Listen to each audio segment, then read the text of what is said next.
trabalho. Som, testando. Testando.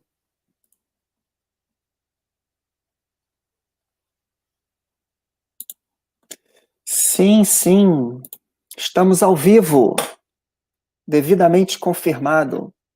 Olá, gente, boa noite. Boa noite. Sejam todos muito bem-vindos ao nosso encontro de segunda-feira à noite. Muito obrigado pela presença de vocês. Quem vos fala aqui é o Felipe, né, na companhia de Rejane, do lado de cá, e na companhia de vocês, né? Deixa eu ver quem que está aqui com a gente já. Aqui a Vânia. Oi, Vânia. Boa noite. Muito obrigado pela companhia. Guaraciara também. Obrigado, Guaraciara, pela companhia. Por enquanto só. O pessoal está chegando aí, né? Vamos àqueles protocolos iniciais para a gente começar os estudos da noite. Nós estamos aqui, né, no nosso canal, a Gênese, do grupo de estudos dos livros da codificação, que a gente chama carinhosamente de GELCO, do Centro Espírita Luz e Verdade, que a gente chama carinhosamente de CELV.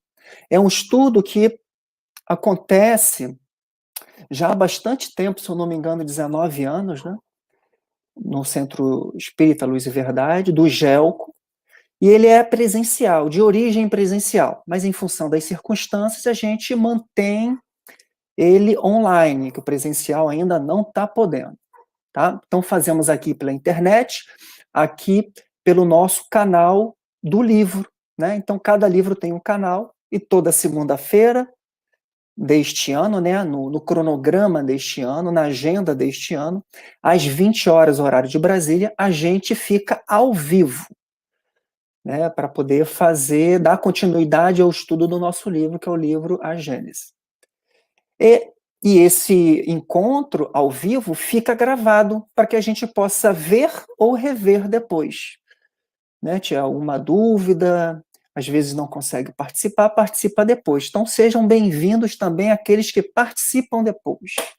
Pode colocar no YouTube também as dúvidas que a gente interage. Tá? E se quiser fazer parte, né, do grupo, se inscrever mesmo na turma, eu vou deixar o link aqui.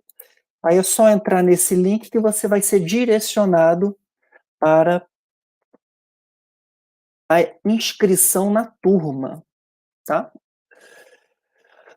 Participem conosco, né, junto de nós, só eu e a Rejane iremos aparecer em função da tecnologia, né, por enquanto, mas vocês estão aí nos escutando, participem, interagindo aqui com a gente, tá? Sempre é importante para a gente a participação de vocês. Então, hoje, a nossa pauta do nosso estudo é a seguinte, a gente já inaugura um novo capítulo, a Gênese Mosaica, né? Os 6 dias do item 1 ao item 12. A Regiane vai fazer a primeira parte, do item 1 ao item 6, e aí a gente vai interagir durante, logo em seguida. Depois a gente vai para os itens 7 a 12. Né? E vocês também podem interagir durante e depois, que a gente reserva um tempinho para comentários. Esta é a nossa programação para a noite de hoje. Enquanto ninguém mais ao vivo que se comunicou aqui, eu vou passar a palavra para a Rejane, para a nossa página de preparo, a nossa prece, e aí já pode emendar no estudo, tá? Por favor, Rejane. Boa noite, gente. Hoje vocês vão me ouvir pra caramba. A gente vai começar com uma página do livro O Espírito da Verdade, de Francisco Cândido Xavier e Valdo Vieira, de autores diversos. Nesse caso, hoje a página de André Luiz. É a número 82, Nem Castigo, Nem Perdão. O espírita encontra na própria fé o cristianismo redivivo, estímulos novos para viver com alegria, pois com ele os conceitos fundamentais da existência recebem sopros poderosos de renovação. A Terra não é prisão de sofrimento eterno. é a escola abençoada das almas. A felicidade não é miragem do porvir, é realidade de hoje. A dor não é forjada por outrem, é criação do próprio espírito.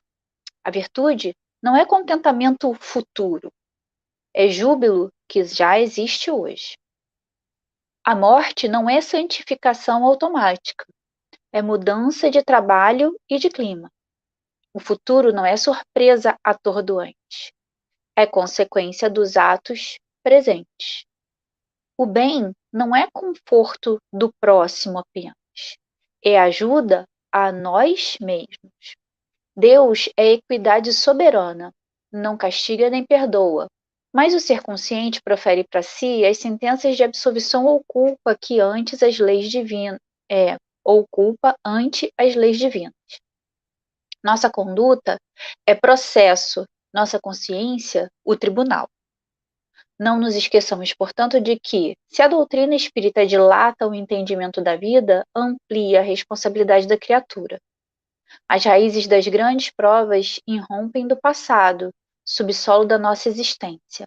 E na estrada da evolução, quem sai de uma vida entra em outra, porque berço e túmulo são, simultaneamente, entradas e saídas em planos de vida eterna. André Luiz.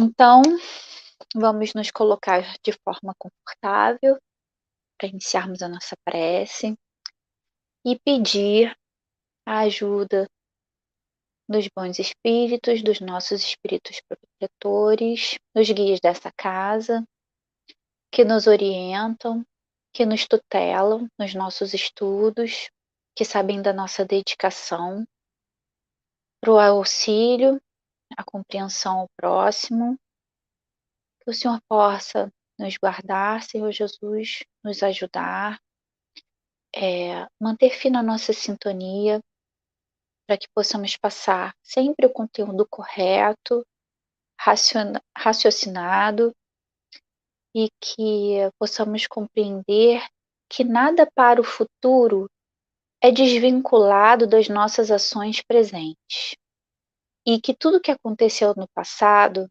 tem a ver com questões, com atos e fatos anteriores ao problema. O nosso problema jamais está em si. Quando a gente corre e cai, jamais o problema é o tombo em si, mas a ação descoordenada ou descuidada anterior ao tombo. Então, que nós possamos entender de forma grandiosa, de forma firme, de forma completamente compreendida, que tudo o que possa nos alcançar está anterior ao ato, enfim. Que o Senhor possa cuidar de nós, para que nós possamos também ter cuidado com todos os nossos atos, a cada dia as nossas falas, como tratamos o nosso próximo e como planejamos a nossa vida. Que o Senhor possa nos orientar, nos proteger e que esse amor e essa compreensão e esse perdão possa se estender a todos, Senhor, nesse planeta que dele necessitem. Que assim seja, graças a Deus.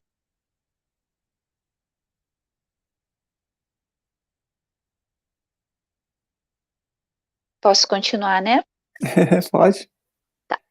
Você vai falar alguma coisa? Não, né? Era só colocar aqui que a Tatiane se conectou. Muito obrigado pela presença.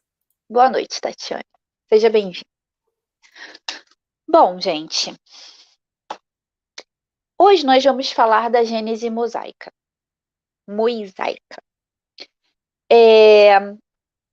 A gente vai falar dos 6 dias, né? Esse tópico que a gente vai falar de 1 a 12, onde eu vou falar de 1 ao 6, a gente vai falar sobre os 6 dias da criação. Eu não vou começar pelo tópico 1 desse item, eu vou começar pelo tópico 2, para que a gente possa entender um pouco melhor por que ele começa falando da Gênese mosaica, né? Para mim, o Velho Testamento, e principalmente esse tópico onde Moisés fala dos 6 dias, para mim, ele teve uma visão mediúnica. nesse momento onde ele tem a visão de toda a formação da Terra, onde ele tenta explicar, é nada mais nada menos do que uma visão mediúnica. É como se ele tivesse feito uma psicografia. Só que uma pessoa que não está habituada a esse tipo de visão, é fato que talvez ele não tenha todas as capacidades dele tão ativas quanto outros médiuns que se treinam, né? E que são orientados por tantos e tantos anos. E mesmo assim, a gente sabe que, mesmo aqueles que são treinados, aqueles que estudam, aqueles que se dedicam, eles têm suas interferências, né? Na hora de passar da sua compreensão para a explicação. Né? Às vezes eu explico alguma coisa para os meus filhos, né? E nem sempre eles conseguem passar com a mesma firmeza o que eu consigo explicar para eles, porque a minha maturidade é diferente da maturidade da compreensão deles. Então é como um telefone sem fio, né? O raciocínio, ele é meu, mas quando eu falo ele, o ouvido que escuta vai compreender diferente. E ao passar, passa conforme a sua compreensão. Então, o que a gente tem é o seguinte: Moisés foi levado a ver alguma coisa, né? Porque o relato dele não é mentiroso. E a gente vai ver aqui que o relato dele não é mentiroso. Só não conseguiu ser tão fiel, nem ser tão claro na hora de passar esse relato para a gente. Então, vejamos. No ponto 2, e aí depois eu volto ao 1, Kardec fala assim: depois das 10 explanações contidas nos capítulos precedentes, nos anteriores. Felipe, a minha voz está muito baixa ou está alta? Porque senão eu controlo aqui. Para mim está excelente. Tá, ok. Depois das explanações contidas nos capítulos precedentes sobre a origem e a constituição do universo, conformemente os dados fornecidos pela ciência, quanto à parte material, e pelo espiritismo quanto à parte espiritual, convém ponhamos em confronto tudo isso que a gente aprendeu desde lá do primeiro capítulo da Gênese, que nós viemos falando sobre a formação do planeta, a formação do orbe todo, de como tudo ocorreu. Lembra que a gente falou das águas, né? Daquele ambiente inóspito com muitos gases tóxicos, né? Toda aquela formaçãozinha que a gente mostrou, lembra que a gente colocou aqui plantinhas, animais, né? Menos complexos, que foram os primeiros formados, enfim. Kardec está pedindo para a gente se ater a essas informações que a ciência e o espiritismo trouxeram no início desse livro, a Gênese, para a gente poder prestar atenção agora para fazer um comparativo com o que Moisés vai trazer para a gente no Velho Testamento. Aí ele fala assim, os dados fornecidos pela ciência quanto à parte material e pelo espiritismo quanto à parte espiritual. Convém ponhamos em confronto tudo isso, o próximo texto da Gênese de Moisés, a fim de que cada um faça a comparação por si e julgue com conhecimento de causa. Algumas explicações complementares bastarão para tornar compreensíveis as partes que precisam de esclarecimentos especiais. Aí, então, a gente vai começar a falar agora sobre o ponto 1, a Gênese. Então, o que eu vou contar para vocês aqui é um relato. É um relato que é o relato que Moisés faz na Gênese. E ele fala o seguinte: no começo, criou Deus o céu e a terra. A terra era uniforme, inteiramente nua. As trevas cobriam a face do abismo e o Espírito de Deus boiava sobre as águas. Ora, Deus disse: faça-se a luz, e a luz foi feita. E Deus viu que a luz era boa e separou a luz das trevas. Deu à luz o nome de dia e às trevas o nome de noite, e da tarde e da manhã se fez o primeiro dia. Disse Deus também: faça-se o firmamento no meio das águas, e que ele separe das águas as águas. E Deus fez o firmamento e separou as águas que estavam debaixo do firmamento, das que estavam de cima do firmamento. E assim se fez. E Deus deu o firmamento o nome de céu, e da tarde e da manhã se fez o segundo dia. Disse Deus ainda: reúnam-se num só lugar as águas que estão sob o céu, e apareça o elemento árido. lembra que a gente falou sobre a Terra ser toda formada de água, né? Ela ficar completamente submersa, e de repente haver um movimento onde ilhas, né, montanhas emergiram e as águas se concentraram em determinados pontos, né? E aí Moisés fala sobre isso.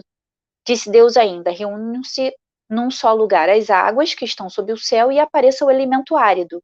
E assim se fez. Deus deu ao elemento árido o nome de terra e chamou o mar de todas as águas reunidas. E viu que isso estava bem.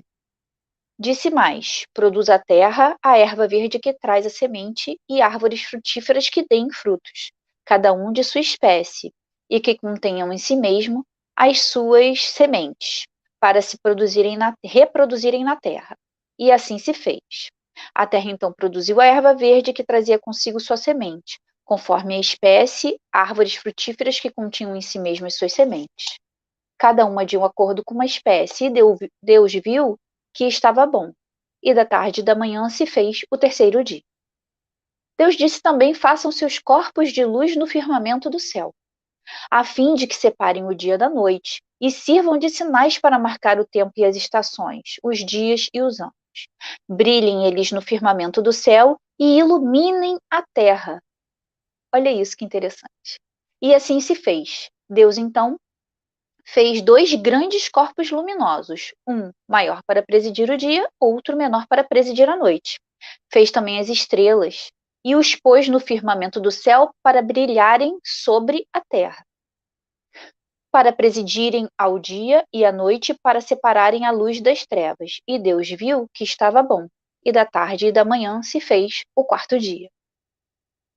Disse Deus ainda: produzam as águas animais vivos que nadem nas águas e pássaros que voem sobre a terra debaixo do firmamento do céu. Deus então criou os grandes peixes e todos os animais que têm vida e movimento, que as águas produzam cada um de uma espécie, e criou também todos os pássaros, cada um de uma espécie. Viu que estava bom, e os abençoou, dizendo: crescei e multiplicai-vos. Enchei as águas do mar, e os pássaros se multipliquem sobre a terra. E da tarde e da manhã se fez o quinto dia. Deus também disse: produz a terra animais vivos, cada um de sua espécie, os animais domésticos e os animais selvagens, e em suas diferentes espécies. E assim se fez. Deus fez, pois, os animais selvagens da terra em suas espécies, os animais domésticos e todos os répteis, cada um de sua espécie. E Deus viu que estava bom. Disse em seguida: façamos o homem à nossa imagem e semelhança, e que ele mande sobre os peixes do mar, os pássaros do céu, os animais, sobre toda a terra e sobre todos os répteis que se movam na terra.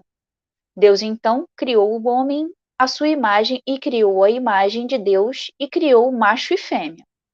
Deus os abençoou e lhes disse: crescei e multiplicai-vos, enchei a terra e sujeitai-a, dominai sobre os peixes do mar, sobre os pássaros do céu, sobre todos os animais que se movam na terra. Disse Deus ainda: dei-vos todas as ervas que trazem sua semente à terra, e todas as árvores que encerram em si mesmas suas sementes, cada uma de sua espécie, a fim de que vos sirvam de alimento. Excedei-as todos os animais da terra, todos os pássaros do céu e tudo o que se move na terra, e que é vivo e animado, a fim de que tenham com que se alimentar. E assim se fez. Deus viu todas as coisas que havia feito, eram todas muito boas, e da tarde e da manhã se fez o sexto dia. O céu e a terra ficaram, pois, acabados com todos os seus ornamentos. Ele chamou as estrelas, a lua e o céu de ornamentos. A gente tem que prestar atenção porque essa palavra vai fazer um pouco de sentido daqui a pouquinho. Gente, ornamento é enfeite. Deus terminou no sétimo dia e toda a obra que fizera, e repousou nesse sétimo dia.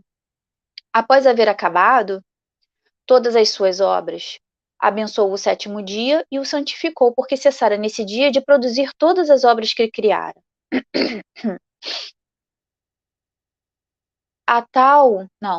Tal a origem do céu e da terra, e assim que eles foram criados no dia que o Senhor fez um e outro, e que criou todas as plantas dos campos antes que houvessem saído da terra, e todas as ervas das planícies antes que houvessem germinado.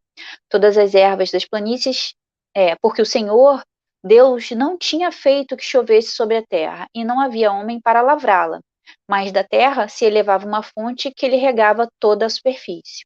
O Senhor Deus formou, pois, o homem do limo da terra, e lhe espalhou sobre o rosto um sopro de vida, e o homem se tornou vivente e animado.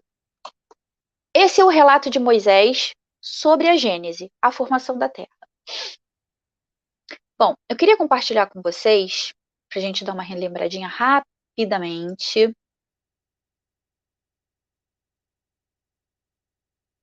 Ok, fechei.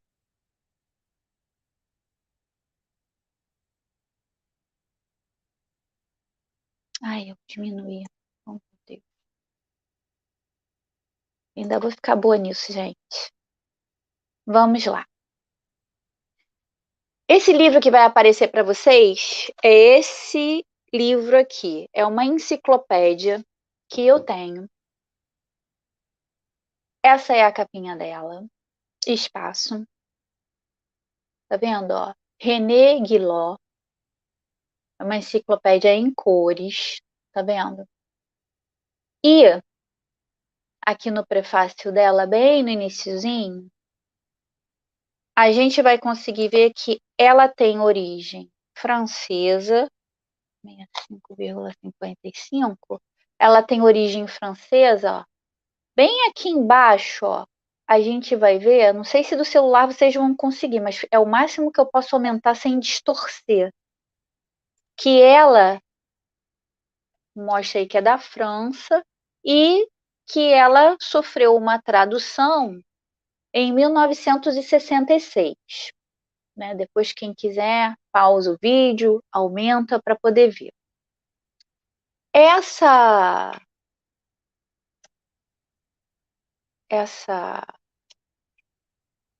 enciclopédia, ela é muito interessante e ela mostra exatamente como é que as pessoas viam o mundo antigamente. Esse aqui, essa pizza, era o mapa do mundo antigamente, né? E a gente vê aqui, ó, que tem monstros, ó, tem dragões, tem monstros marinhos, aqui embaixo tem baleias gigantescas, tem sereias à direita, né? E aí ele vai explicar aqui num determinado trecho que ele fala assim, ó, assim, durante séculos essa terra no espírito dos homens continuou da forma chata como uma bolacha. Os marinheiros nunca se aventuravam longe das costas, sempre refreados pelo medo de cair nos precipícios no fim do mundo, como se o mundo acabasse ali, né? E aí eles achavam que o mundo era desse jeito, segurado por gigantes elefantes, ou na cauda de um grande dragão.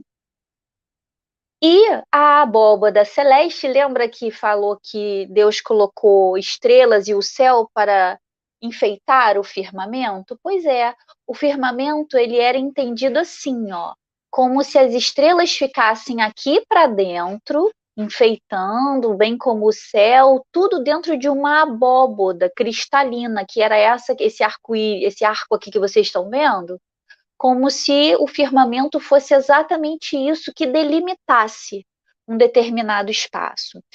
Então, eles não tinham a compreensão, veja bem, como que uma pessoa sem acesso à ciência vai poder entender que o Sol e a Lua e as estrelas foram criados muito anteriormente à Terra e que não são enfeites.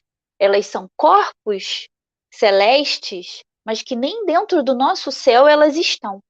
Elas estão dentro de um universo que é muito maior do que tudo isso. Eles estão.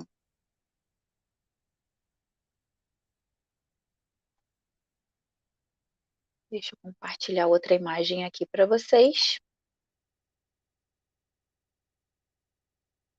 Eles estão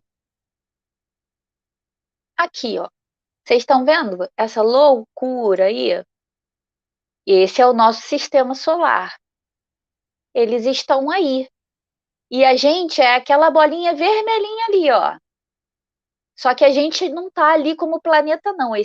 Essa bolinha vermelha é o nosso sistema solar, dentro de uma gigante nebulosa.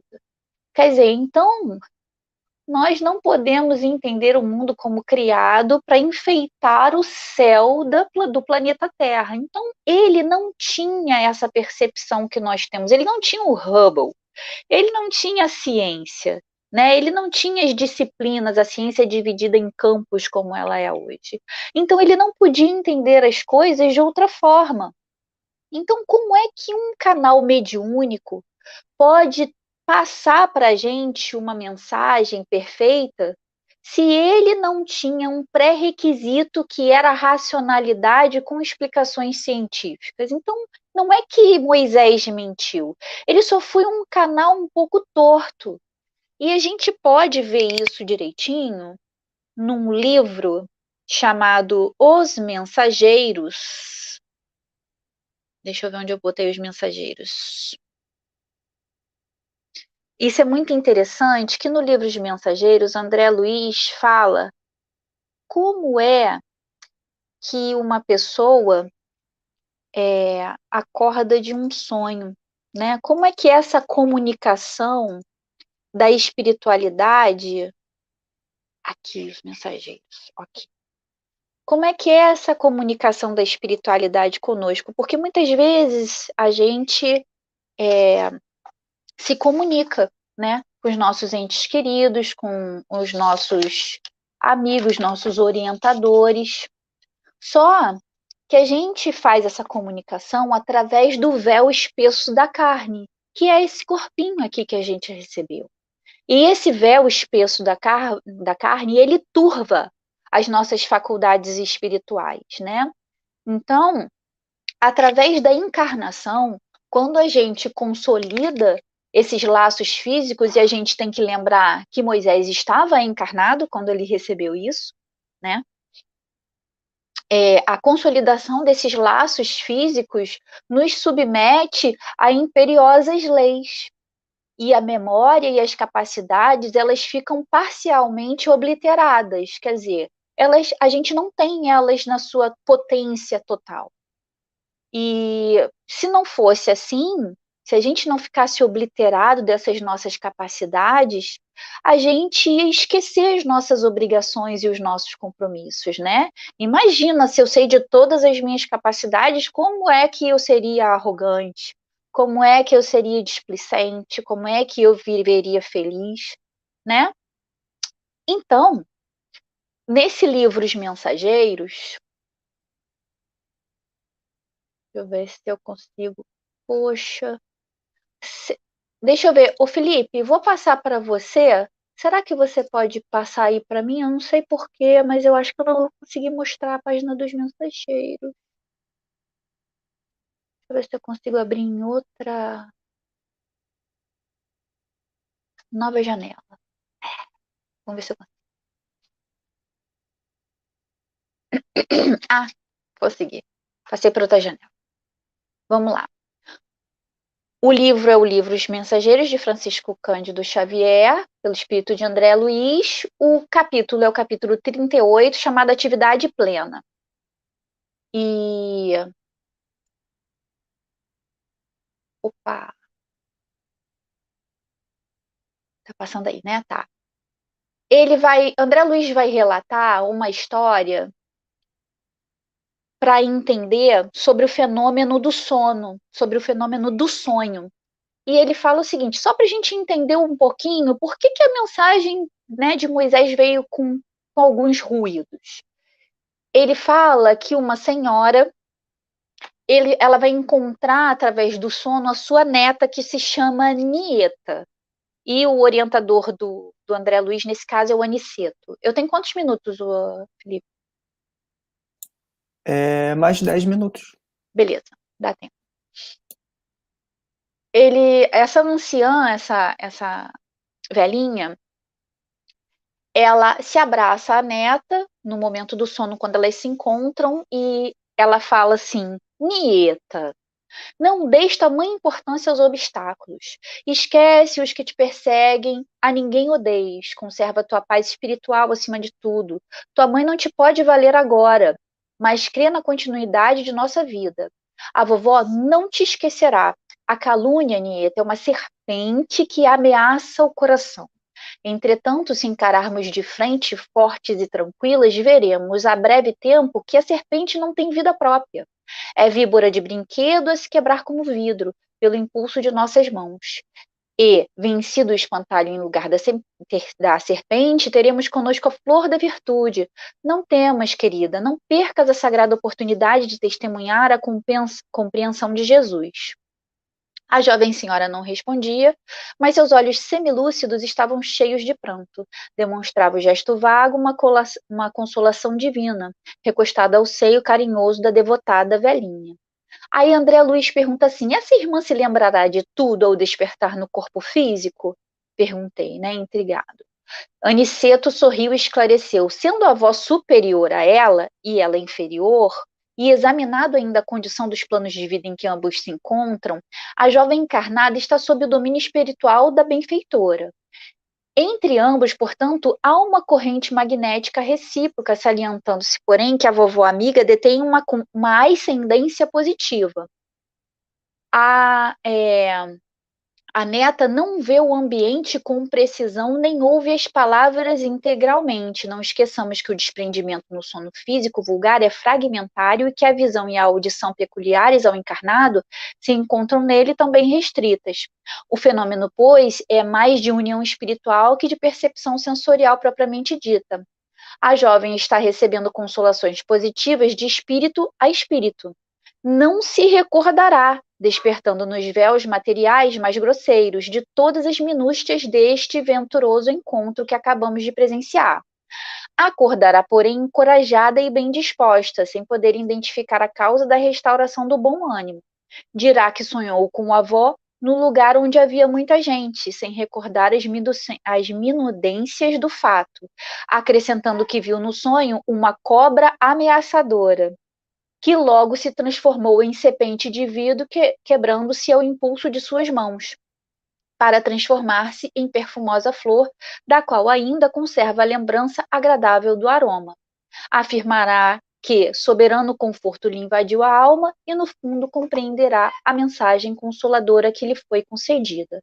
O que eu estou querendo demonstrar para vocês? Que através de uma mensagem, né, e eu acredito que Moisés foi um instrumento mediúnico para trazer, através dessa mensagem, o que é a Gênese, ele foi um instrumento muito bom para uma pessoa que tinha zero de treinamento como se tem hoje, né? A gente tem todo um aparato de livros para estudar, de orientação objetiva, certeira, mas Moisés não tinha isso. E mesmo assim, ele falou todas aquelas observações que não tínhamos como saber, nós não tínhamos microscópio, telescópio, nada disso. O que a gente pode perceber através disso é que, fazendo um comparativo, ele até que percebeu bem tudo isso. E aí, um novo compartilhamento aqui. A comparação é razoável, não é, ô Felipe? A comparação é razoável. Deixa eu ver se eu mostro aqui para vocês. Pode falar enquanto eu estou compartilhando aqui. Não, muito, muito adequado. É engraçado de que como a gente, como a gente pega aspectos diferentes do mesmo estudo, né? E aqui o Tiago também já interagindo também, pegando o que ele estudou. Cara, muito interessante. É muito bom, é muito bom. Compartilhar é legal justo por causa disso. Eu vou ter que pegar formação da Terra. O que atrapalha um pouco mais é só o compartilhamento. Tira um pouco da rapidez.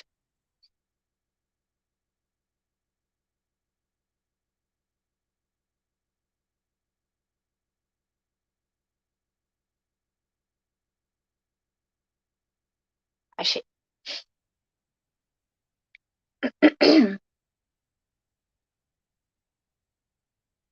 Esse site aqui, gente, só para vocês entenderem, ficou meio ruim porque na hora que eu passei para PDF ele cortou, é Passei Web, tá vendo? Ó, tá até indicado aqui, ó, Passei Web, ele mostra o nome do site bem pequenininho ali.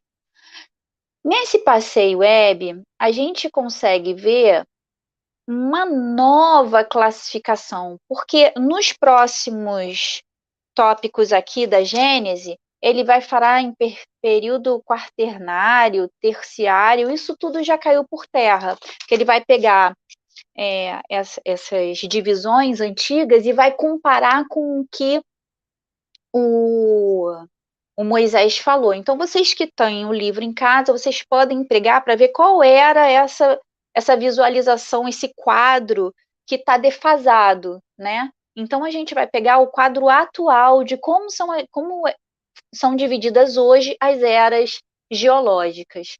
Então, ela começa assim, ó, Adiana. Tá vendo aqui, ó? Adiana. Não é um período geológico, não existem rochas na Terra tão antigas, né? Ele fala aqui da formação do sistema solar. É mais ou menos o que vocês vão ver nesse quadro defasado aqui que Kardec coloca, mas a gente vai ver com outros nomes. Por quê? Porque ele vai dividir hoje, né, a ciência vai dividir num grande quadro em Adiana, Arqueana, Paleozoica, Mesozoica, Cenozoica. Então ficaram 5 eras, né? Não 7. E algumas subdivisões também. Então vamos voltar lá para a Diana. Então, a Diana, formação do sistema solar, solidificação da crosta terrestre. O que a gente precisa lembrar é quando ele fala faça-se a luz e o sol é feito depois, foi porque depende de onde esse espírito estava olhando a formação da Terra, de dentro ou de fora. Porque se ele pensou, se ele raciocinou que o sol foi criado após a luz, lembra que a gente falou que a atmosfera do planeta era muito densa e não deixava passar a luz? Se aquele espírito visualizava de dentro, ele não conseguia ver o sol, o céu e as estrelas, mas ele viu que quando a bruma foi passando, passava um pouco de luz, então ele viu primeiro a luz. Depois, quando aquela bruma se desfez, ele percebeu a criação do sol. Então, ele não foi burro. É só uma questão de perspectiva. É de onde você vê é que faz toda a diferença, porque para o que ele vai entender que foi criado primeiro. Então, formação do sistema solar, que é o que a ciência fala, solidificação da crosta terrestre. Aqui, Ana, deixa eu aumentar aqui um pouquinho para que vocês possam ver melhor aí. Arqueana, formação de 70% da massa dos continentes, fez-se a terra seca, né? O aparecimento dos primeiros organismos vivos, anaeróbicos, isto é, se utilizam de metano, hidrogênio, no metabolismo em vez de oxigênio, até porque os gases eram mais pesados ainda. Aí, esse período aqui, que é o período paleozoico, ele é subdividido, né? E começa aqui. Registro dos primeiros fósseis de organismos unicelulares, primeira evidência de oxigênio na Terra, que é o Cambriano. Segundo registro fósseis, esse período marca o aparecimento da maioria dos grupos de animais. Deixa eu ver se tá. Não pegou tudo. Ordoviciano é conhecido pela ocorrência de invertebrados marinhos diversos. Siluriano, estabilização do clima, derretimento do gelo glacial, elevação dos níveis dos oceanos, evolução dos peixes, aparecimento dos peixes com mandíbulas, primeiras evidências de vida no meio terrestre. Tudo está mais ou menos parecido com a explicação infantil que Moisés deu, né? Primeira vida, separaram suas águas e as terras, primeira vida na água, depois a vida da terra. Ele só errou num ponto aí, né? Que fica muito claro. Ele fala que depois dos seres dos mares foram os do ar, né? Foram as aves. E não, porque eles caminham, né? A ciência diz que eles caminham e vão surgir os répteis ou os anfíbios, que são aqueles que ficam, né, meio na água, meio na terra. Então, primeiras evidências de vida no meio terrestre, alguns parentes das aranhas, centopeias, além das primeiras plantas vasculares. Depois o Denoviano, aparecimento dos primeiros vertebrados terrestres, artrópodes terrestres e os insetos, aranhas. Expansão de diversos tipos de corais, diversificação dos peixes. Carbonífero, formação das enormes florestas de pteridófitas, que são as samambaias gigantes, e o registro dos primeiros gimnospermas, que são espécies que têm sementes. Permiano, primeiro grande evento de extinção em massa, formação do supercontinente, que é a Pangeia, que a gente conhece. Triássico, já na questão da época mesozoica. Triássico, que é a primeira aparição dos dinossauros, e o Cretáceo, que são as primeiras plantas com flores, grupos modernos de pássaros e mamíferos. Aí surgiram os pássaros. Na era Cenozoica, a gente vai ter o terciário e o quaternário. Aí sim chegam o terciário e o quaternário, né? Terciário, Paleoceno, Oceano, Oligoceno, Mioceno, aí vai falar sobre o surgimento da parte das ordens de mamíferos, domínio dos mamíferos de pequeno porte, aparecimento de elefantes e cavalos, de vários tipos de gramíneas. Mioceno, formação de grandes campos, mudanças climáticas levam à formação da calota da Antártida. Piloceno, avanço das geleiras, a vegetação dominada pelos campos e savanas, aparecimento de mamíferos ruminantes. Quaternário, finalmente, Pleistoceno, glaciação mais recente, domínio dos mamíferos de grande porte, evolução do Homo sapiens, que é só no finalzinho, no último minuto da prorrogação, é que nasceu o homem, né? O Holoceno, a era do homem, torna-se a forma de vida dominante sobre a Terra e estabilização do clima. Então, disso tudo, o que a gente vai ver é que Moisés não estava de todo enganado. E aí o restante da brincadeira, quem vai contar é o Felipe. Deixa eu parar de compartilhar aqui. Espero que vocês tenham entendido a minha comparação, que eu não achei absurda. E podem criticar também, tá, gente? A gente está aqui para ouvir as críticas. Ô, Rejane, muito obrigado. Acho que ficou ficou uma frase de impacto assim para mim, né? Você comentou assim, examina as ferramentas que ele tinha. Então ele foi muito assertivo, porque Foi? até hoje se fala, mas tá errado aqui, mas tá errado ali, mas em momento algum eu escutei essa frase que ficou muito impactante para mim. Ele foi muito assertivo. Né, a gente está falando de quê? De 3.500 anos atrás? Muita coisa. Né? 2020 até Jesus e depois uns 1.500 anos ali, mais ou menos. Ele foi muito assertivo. Pô, isso impactou aqui no meu coração aqui de uma forma diferente. Não tinha olhado a questão por essa perspectiva. Você estava falando de perspectiva, né? A gente dentro do planeta, vendo aquela densa nuvem Bruma. brumosa, e agora eu fui colocado para fora. Assim, não, ele foi muito assertivo. O que ele tinha lá para poder trazer uma semelhança tão próxima, mas numa diferença de 3.500 anos. É isso aí. E outro ponto também que fala nesse trecho aqui, que eu não peguei, que eu dei um pulão, foi que, apesar, a gente fala da comparação, né? 6 dias, 6 eras, não exatamente, a ciência na época, né? A gente lembra que a ciência saiu do catolicismo, e o catolicismo muito agarrado, né?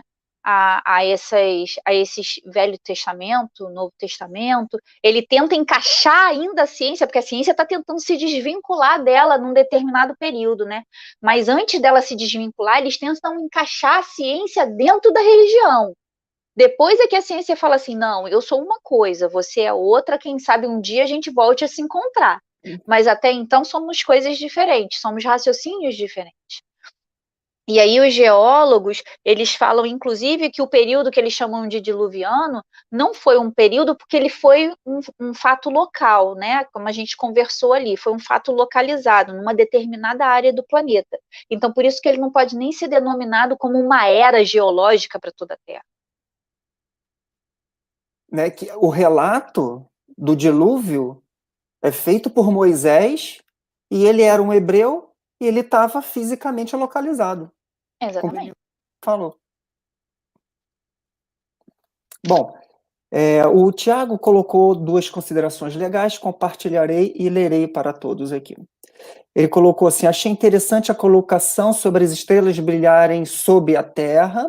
Dá para perceber que esse contexto, numa imersão do geocentrismo, Que visão durou da. por muitos séculos.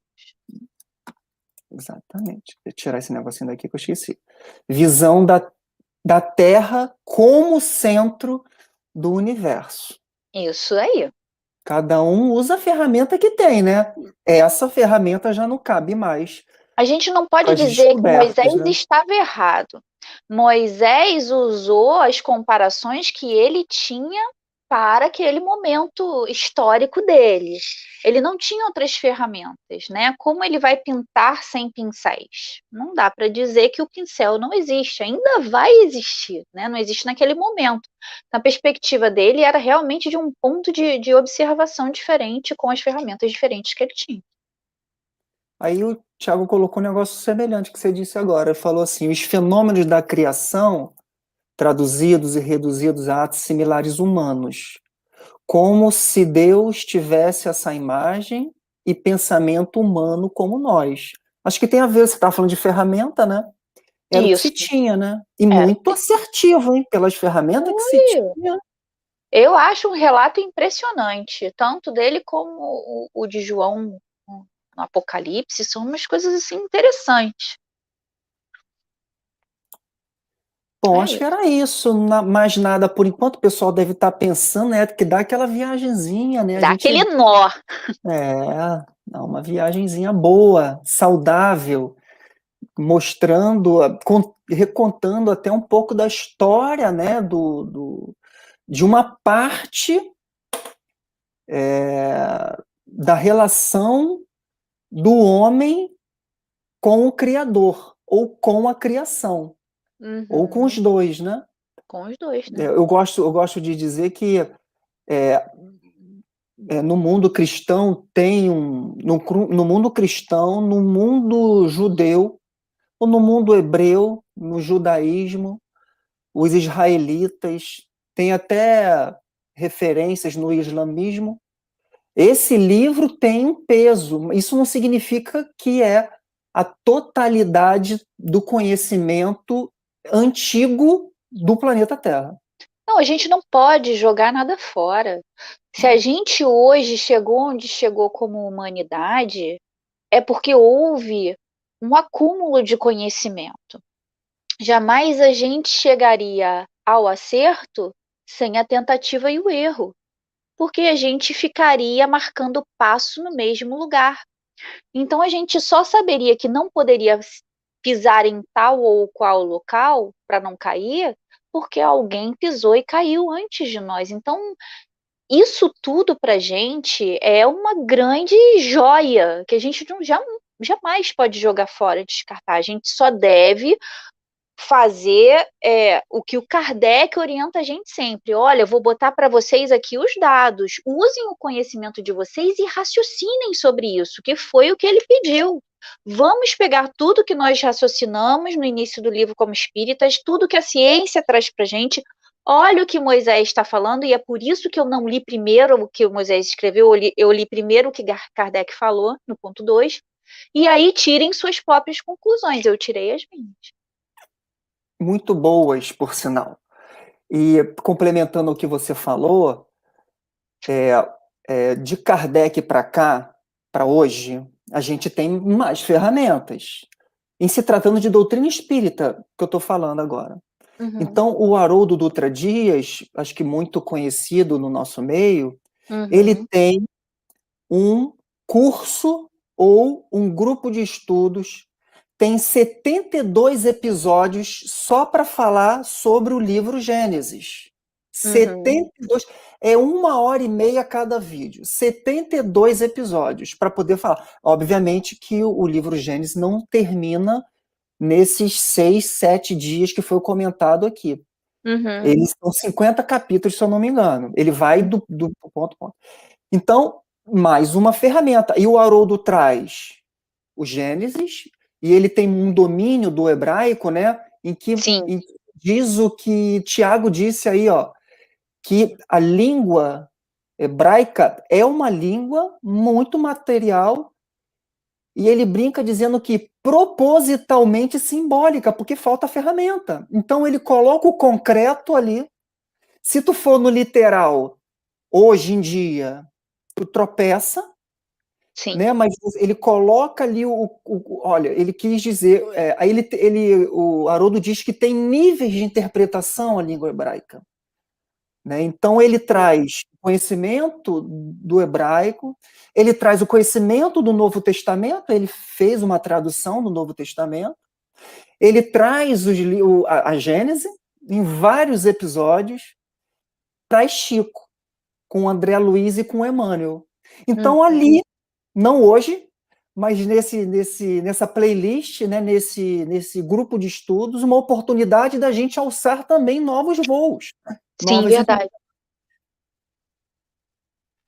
E é isso mesmo, o Tiago até botou aqui um tipo de licença poética, é porque no hebraico eles têm muitos cânticos, eles têm muita poesia para tentar explicar as coisas, né?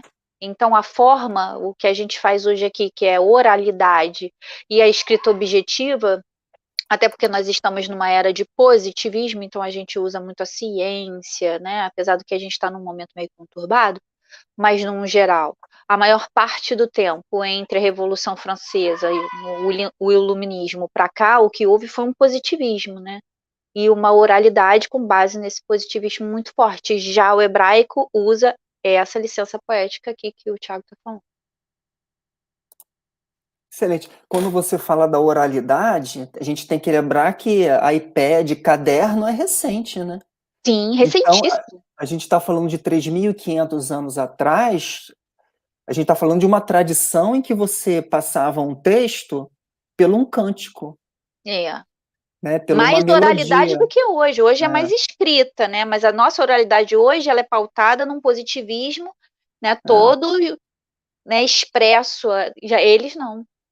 Como que a gente expressa hoje as nossas ideias? É diferente de como Moisés, numa pele de carneiro, que ele deixou os pergaminhos, uma consoante, o Haroldo fala, uma consoante colada na outra sem espaço, e ao contrário, né, a gente abre o caderno, né, de uma forma, eles abrem exatamente ao contrário. É muito louco isso, né?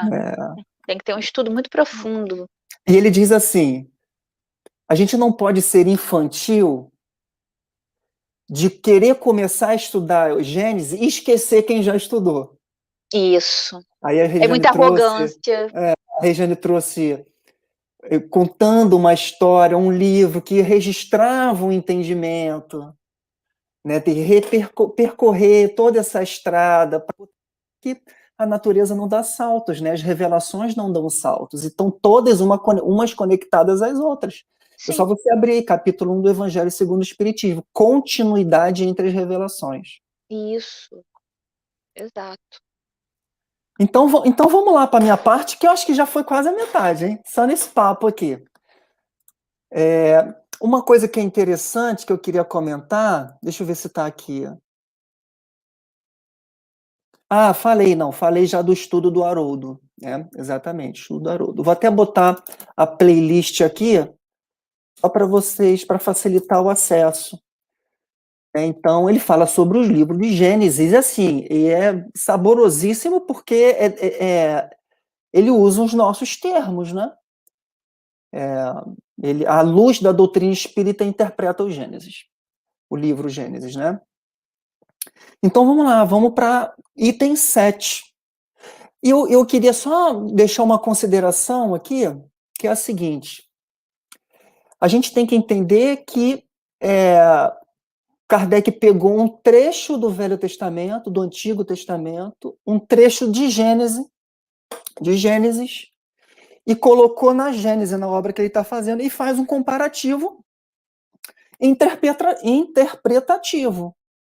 Então, esse capítulo todo, né, que a gente termina a semana que vem, ele dá uma interpretação, ele entra na tradução de algumas palavras, né? Então, vocês vão começar a observar melhor isso a partir do item 7, que é o item que eu vou começar a abordar aqui agora. Deixa eu só puxar ele aqui para cima. É que eu preciso trocar de tela. Cheio de ferramenta, né? A gente falou de ferramenta, né? Aqui a gente é cheio de ferramenta. Então, no item 7, eu vou fazer um resumo porque está longo, do 7 ao 12, então vou resumir cada parágrafo de cada item, tá? Então, no item 7, no primeiro parágrafo, o Kardec cita que o autor do texto é Moisés, né? E ele cita que é uma tentativa, né, de algum momento de interpretar Gênese, né, formação, origem e formação.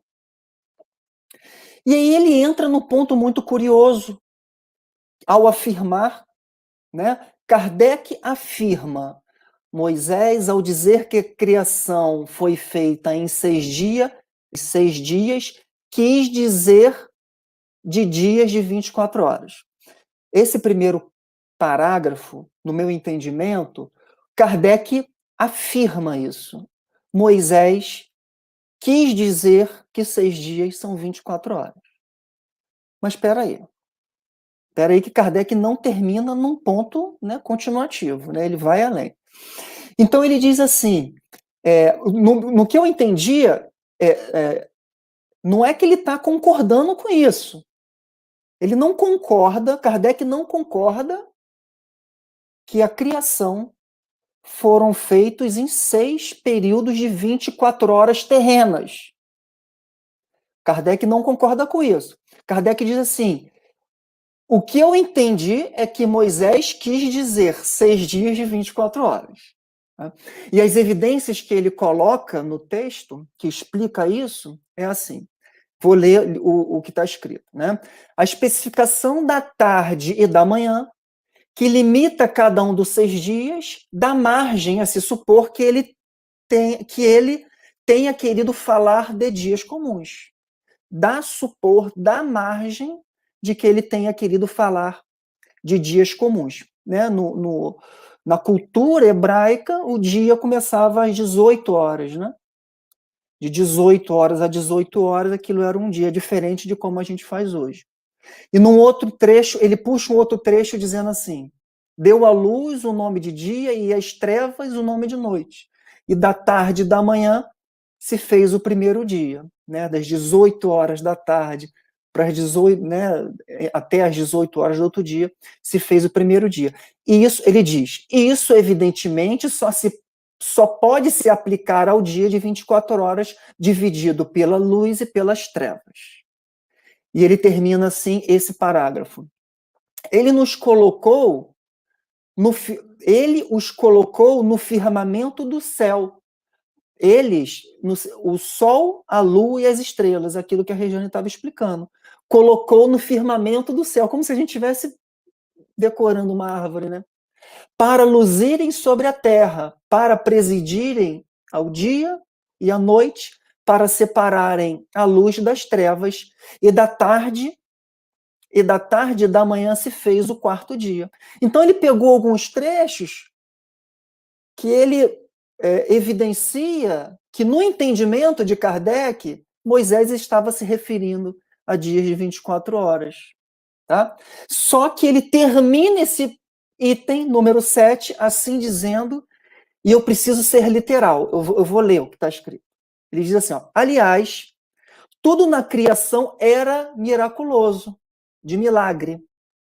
E uma vez que se entenda pela senda dos milagres, pode-se perfeitamente crer que a Terra foi feita em 6 vezes de 24 horas, sobretudo quando se ignoram as primeiras leis naturais.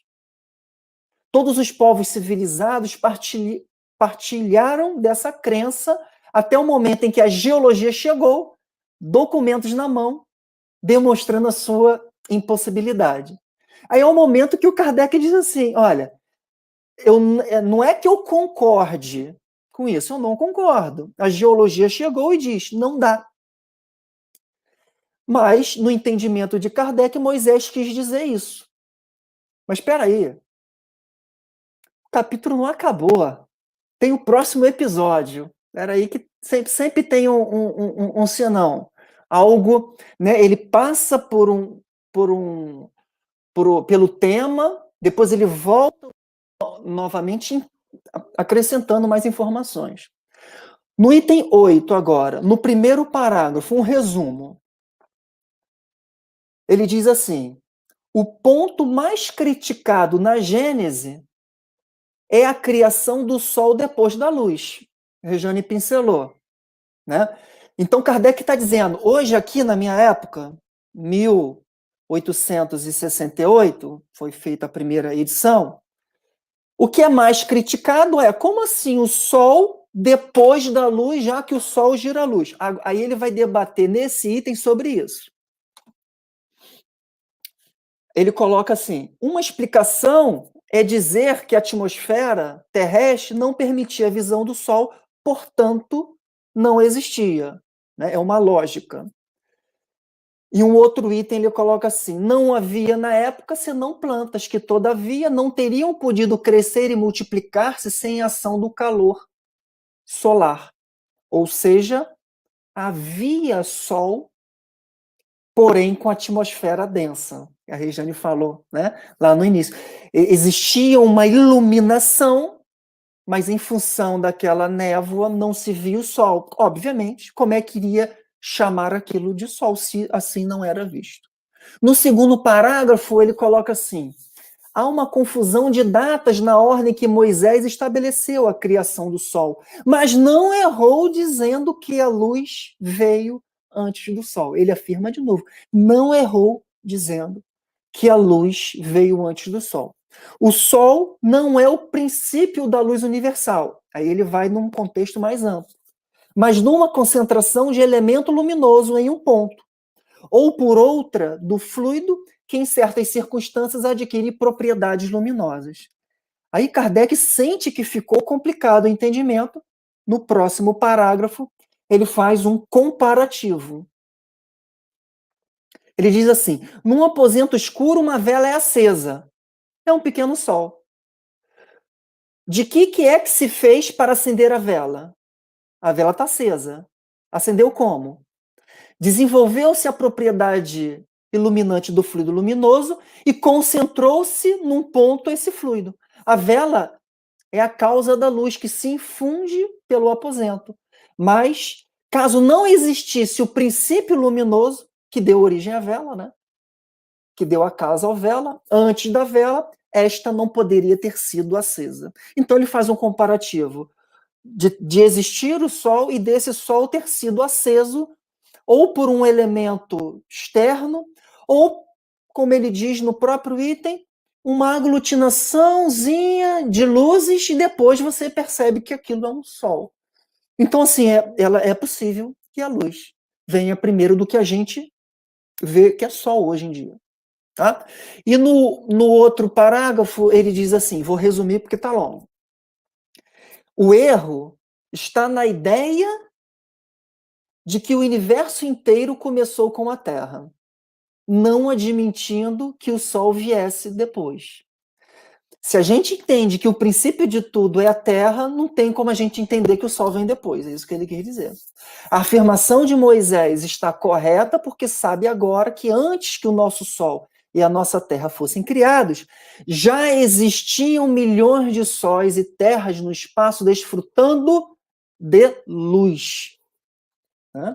Então, tirando a Terra como um objeto central, o objeto celeste central, e a gente já sabe, a ciência já sabe, e a Regiane demonstrou que nós fomos, esse elemento, esse orbe material foi criado em algum momento e que há criação desde muito antes e haverá criação desde muito sempre, ao infinito. né? E ele termina dizendo assim, esse parágrafo: ideia igual, porém mais clara e científica, está na gênese dos antigos persas. Né? É uma outra revelação, é um outro relato sobre origem e formação da Terra, que não era do povo hebreu. Então a gente está falando, mas a gente tem que entender que isso é um entendimento localizado. E se a gente entendeu a aula da semana passada, a gente viu que exilados, povos, raças exiladas de outros orbes foram colocados aqui em pontos distintos da Terra. Então a gente não pode entender que toda a revelação está concentrada unicamente em sua completude, não importando a série né, do revelador, naquele momento, naquela hora. Então, existiu o revelador, né, Moisés, existiam outros outros pontos do globo, né, que é uma ideia, essas ideias dos persas, né, são anteriores ao Zaratustra, né? Ou Tustra, não sei, Zaratustra, eu acho. 1000 anos antes de Cristo. Tá? Então ele vem sempre debatendo o contexto, ele diz que tem alguma coisinha ali, mas ele vê tentando expressar o contexto simbólico, né, que Moisés quis dar no entendimento de Kardec. Item 9, um resumo do primeiro parágrafo. Falando o que a gente comentou aqui. Moisés, como outros do seu tempo, tinha as mais primitivas crenças sobre cosmogonia, que significa teorias de surgimento, de origem e formação do sistema solar. Me veio à mente uma coisa interessante. Apesar de primitiva, a Rejane deu um contexto muito interessante para a figura de Moisés.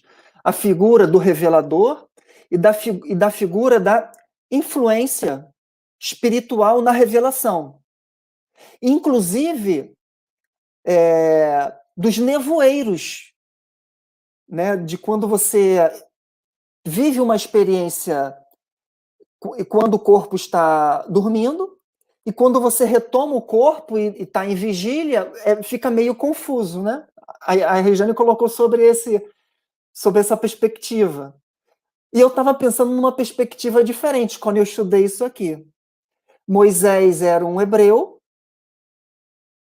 que é uma das raças exiladas, e ele foi cuidado por quem?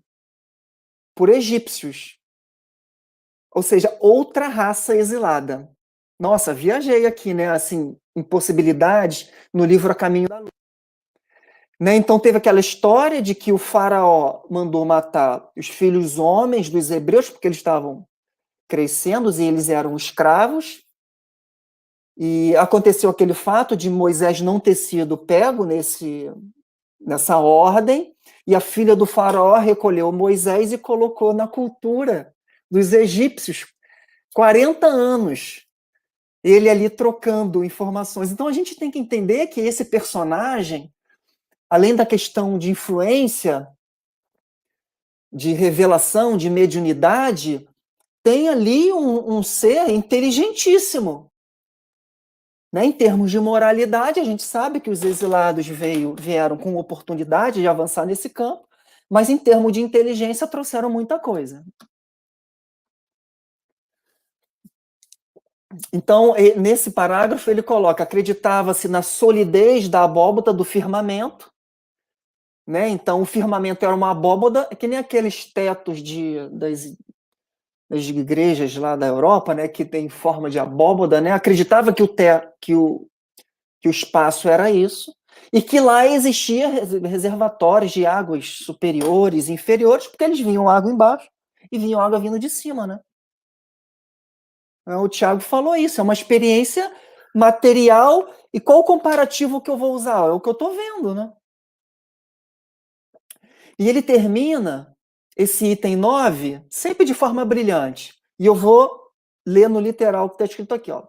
Para compreender os trechos, para compreender certos trechos da Gênese, é indispensável que nos coloquemos sob o ponto de vista das ideias cosmogônicas, de origem e de formação, do sistema solar, da época da qual ela é reflexo. É o que a gente vem falando muito aqui. E agora, no item 10, ele coloca assim, a partir do item 10 até o item 12, quando eu estava estudando, parecia que eu estava numa palestra dele, do Kardec. Nossa, que pretensão, hein?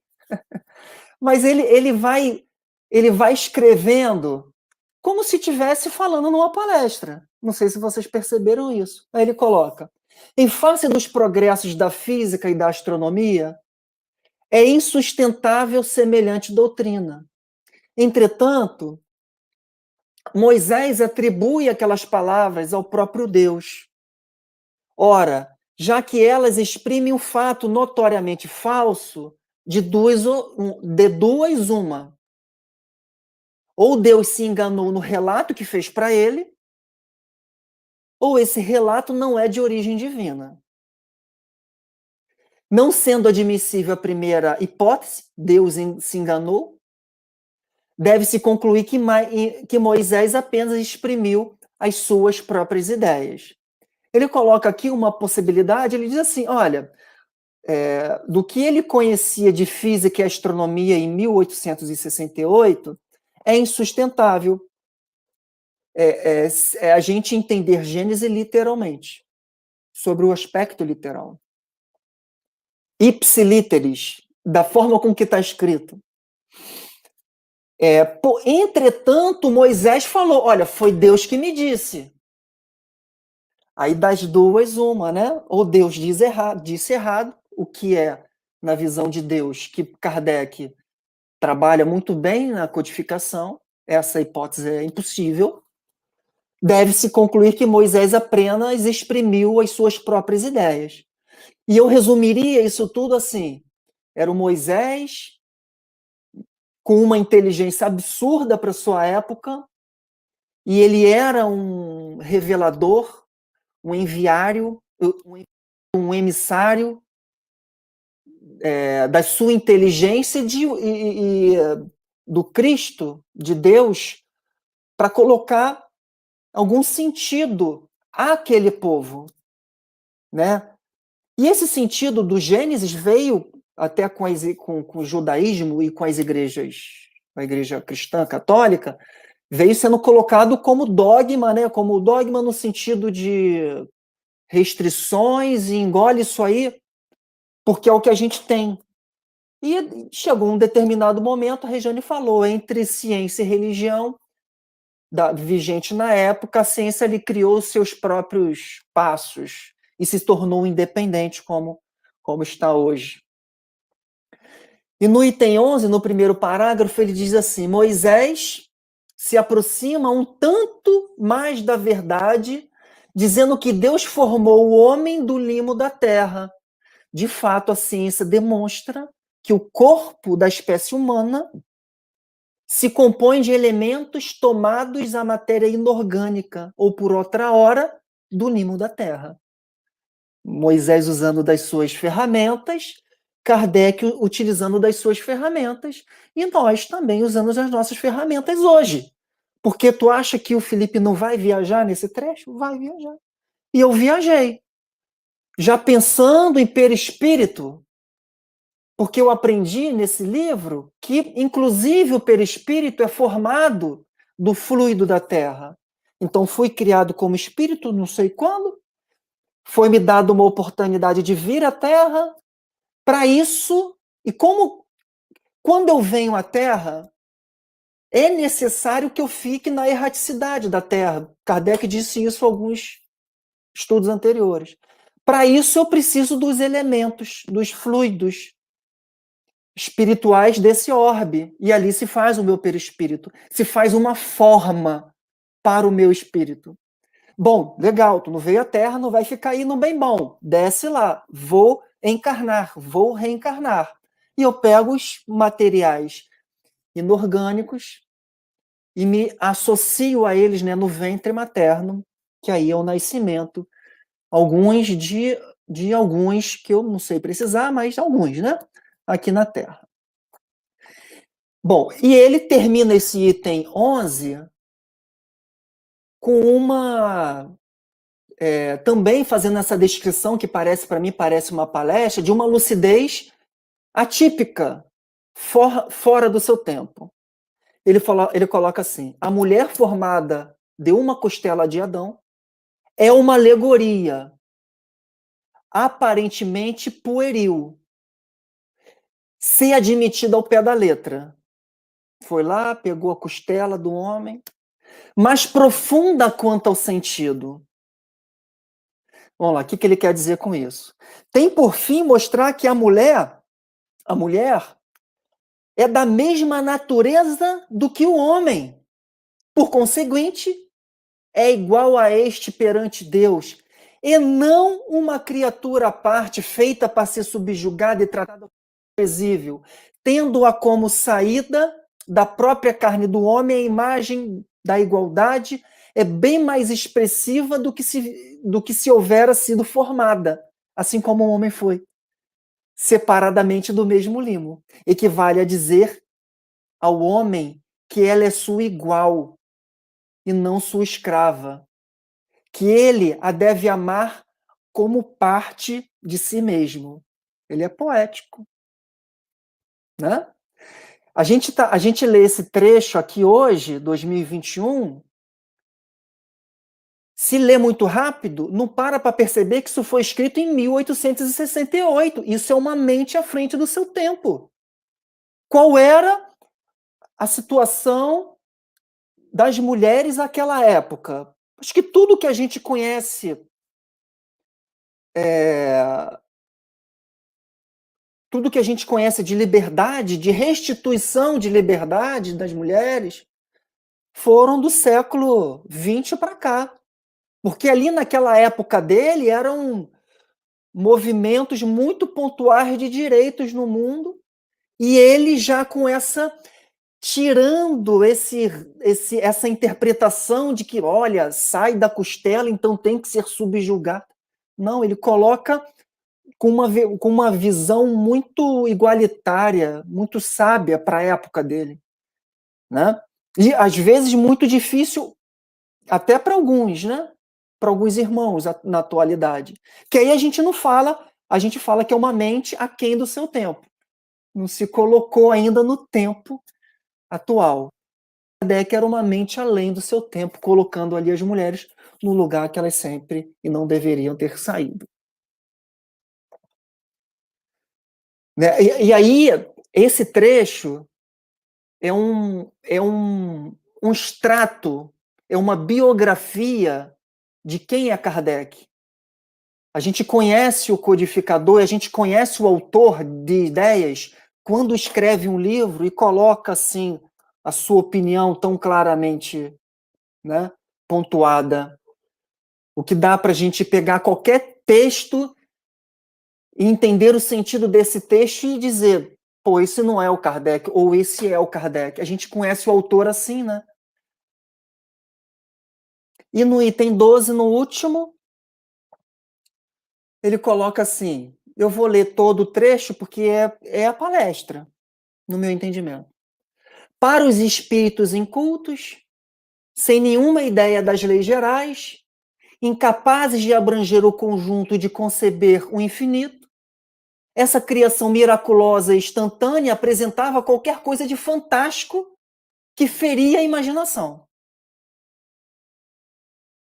O quadro do universo tirado do nada em alguns dias, por um só ato de vontade criadora, era para eles um sinal evidente do poder de Deus.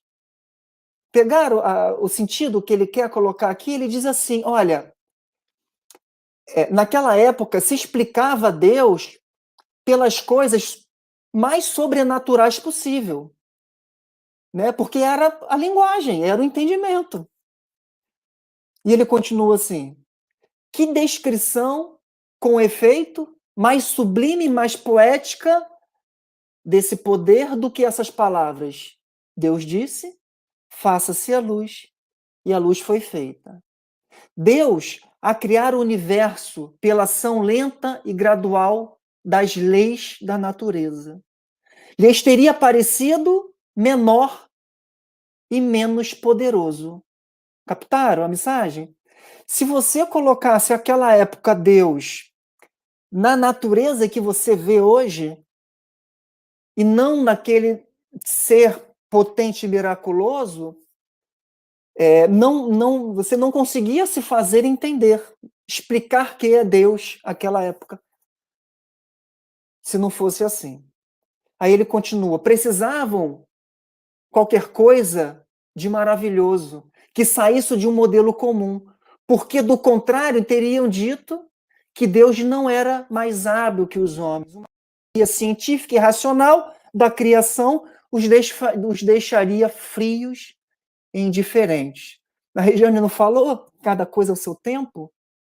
E esse entendimento de Deus é um pouco disso, o sentimento de religiosidade. E a nossa conexão com o Criador também tem a ver com isso. Como que a doutrina espírita coloca que é Deus hoje? Se colocasse como era Moisés, faltava comparativo, já é difícil hoje. E ele continua assim, no outro parágrafo: não rejeitemos, pois, a Gênese bíblica, ao contrário, estudemo-la, como se estuda a história da infância dos povos. Trata-se de uma época rica de alegorias, cujo sentido oculto se deve buscar.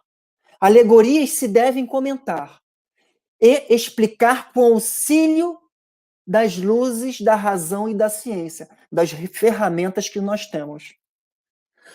E ele termina assim: cumpre, no entanto, ao ressaltar as suas belezas poéticas e os seus ensinamentos velados pela forma imaginosa, interpretativa, que se lhe apontem expressamente os erros no próprio interesse da religião. E esta, a religião, será muito mais respeitada quando esses erros deixarem de ser impostos à fé como verdades. E Deus parecerá maior e mais poderoso quando não lhe envolverem o nome em fatos que a ciência não consegue provar. Né? Que a ciência prova de uma forma diferente, melhor dizendo, em fatos controversos. Ele termina aí essa parte dos 6 dias.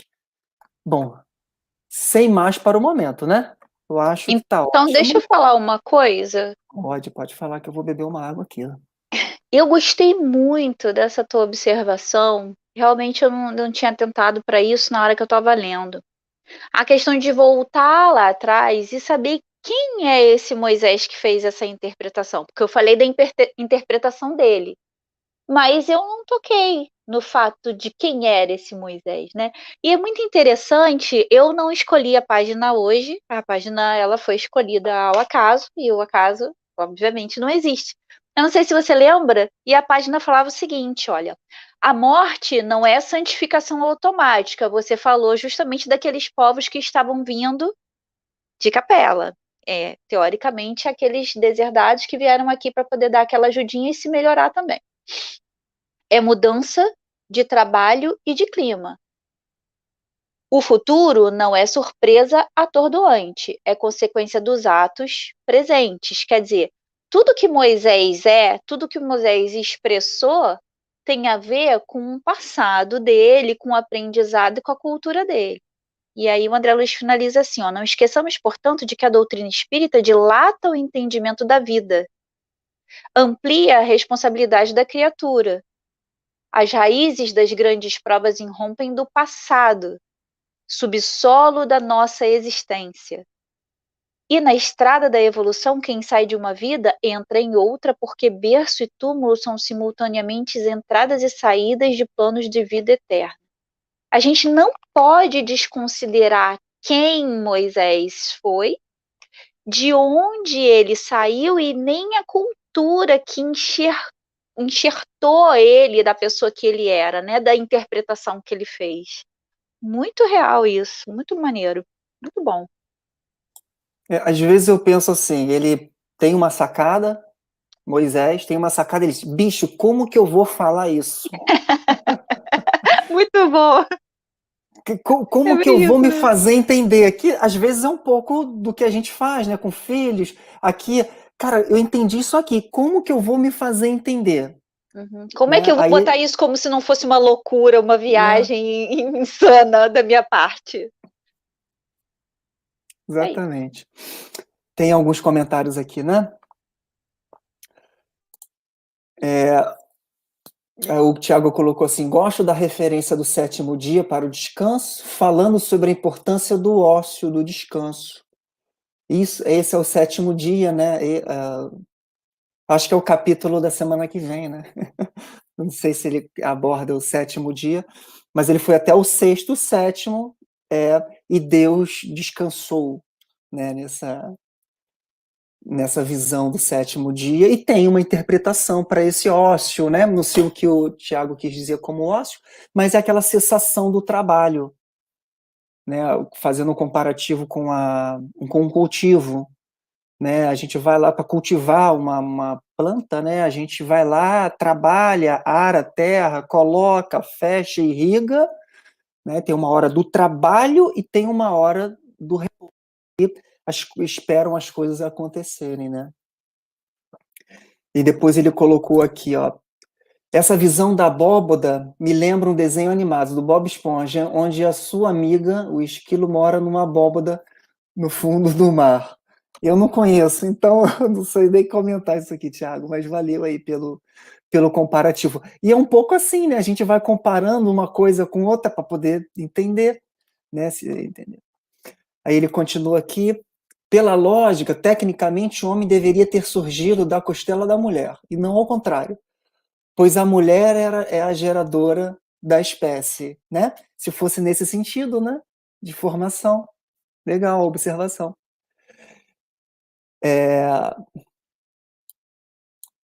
Se alguém gera alguém, é a mulher. Tá, e tá entendendo melhor aqui. Ele coloca assim: é necessário observarmos a influência do patriarcado e como essa sociedade e as instituições usavam de seus poderes e influência para o controle social. Joinha, joinha. Aí a Luciane concordou. Como é que está o tempo? A Luciane concordou com o Tiago, e depois o Tiago colocou mais um aqui para a gente. A mulher traz por essência, acho que traz por essência a sensibilidade, a delicadeza, a emoção, a razoabilidade, maternidade. E, evidentemente, num mundo de provas e expiações, esse grupo seriam atacadas, perseguidas. Né? Acho que também tem a ver com... Era uma época muito dura, né, em que os músculos, a questão muscular era a referência principal, né, e a mulher, os espíritos encarnavam como mulher, não precisavam ter aquela experiência, né, não existe nada de errado, e que aqueles que estavam naquela época resolveram entender dessa forma, né, mas é um aperfeiçoamento, na minha visão. E ele termina dizendo assim: a mulher, na minha humilde opinião, representa a transição representa a transição que precisamos. É legal, Thiago, né? A força com que elas estão tendo agora, o que não que deveria ter sido o de sempre, né? O humano é que não deixou, mas é importante, né? Trazer todo esse aspecto genético do materno, que te leva a certas experiências, que leva o espírito a certas experiências, né, necessárias. Por exemplo, essas qualidades que você colocou aí. Por mim, sem mais para o momento, considerações finais, Rejane, tranquilo? Legal, gente. Então, olha, muito legal, né? Eu adoro esse tema. Gênesis, Antigo Testamento, Novo Testamento, profetas. Eu adoro conectar com isso tudo. Obviamente, o nosso tempo e o nosso foco é o livro A Gênese, o que o Kardec estava dizendo, né? Sempre de forma contextualizada da atualidade, como a Regiane colocou, atualizou as eras, isso é importantíssimo.